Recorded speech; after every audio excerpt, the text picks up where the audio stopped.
I would like to tell you today something about invalidation, what that is and what it causes. So invalidation is rejection of or ignoring of person's feelings. If I should give you an example, I believe one common type of invalidation is telling people to not to cry, not to feel sad, or maybe not to feel too happy about something.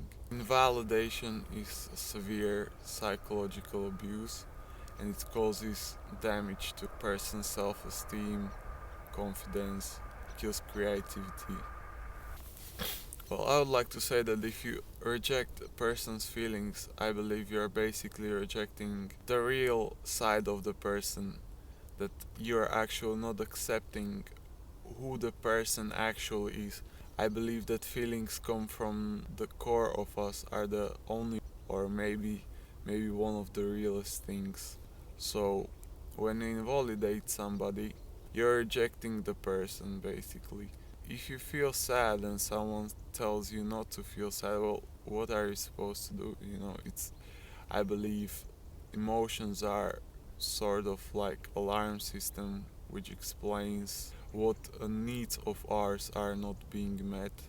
I'll read now some of the most common forms of invalidation. When people tell you to smile, be happy, cheer up, get over it, stop whining, deal with it, or it's enough already, give it the rest, forget about it, stop complaining, stop looking so sad, don't be so dramatic, put on a happy face. One I've encountered the most is probably a smile and this kind of stuff. I find this really invalidating. When I feel bad, depressed, or anxious and somebody tells me to smile, it makes me feel actually worse. I kind of saw this in the movie Inside Out.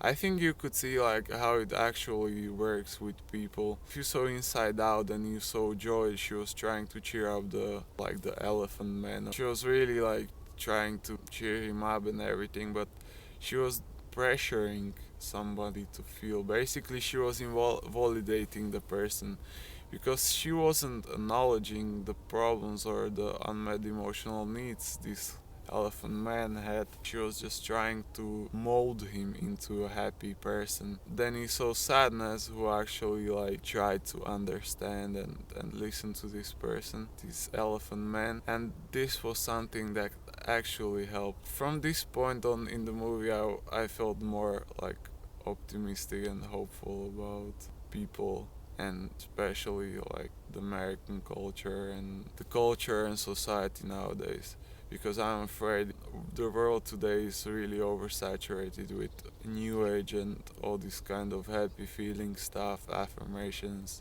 I'm afraid many people don't understand how it really works and are not taught, especially not in schools. Another examples of invalidation are I was only kidding, it wasn't as bad as all that.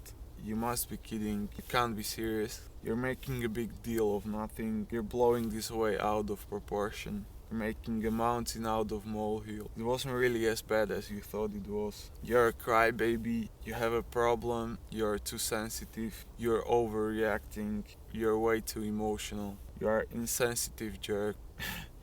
You're totally out of control. I think these are just failures to express the feelings and needs of the other person. What is your problem? What is wrong with you? What's the matter with you? Why can't you just get over it? Is that all you can do? Complain? What's wrong with you? You can't get it. How can you let a little thing like that bother you? So these are examples of invalidation I have encountered. I believe that invalidation is cause of a lot of emotional pain and mental struggle. I believe invalidation can be a cause of depression, social anxiety, low self-esteem, low self-confidence, a lot of self-doubt. If this invalidation starts in the childhood, which I believe it does, I believe kids don't develop a sense of themselves and they just become pleasers of their parents. They have not developed any sense of their own needs or emotions, or they have been suppressed there are notions about bringing up children and taking care of children. For example, like if a baby cries, you should let him cry until he stops. Let's ask ourselves, how can a baby like that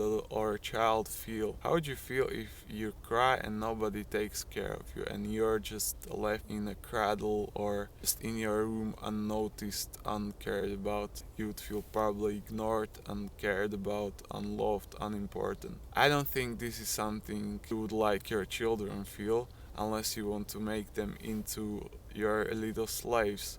This is a kind of view that many people take.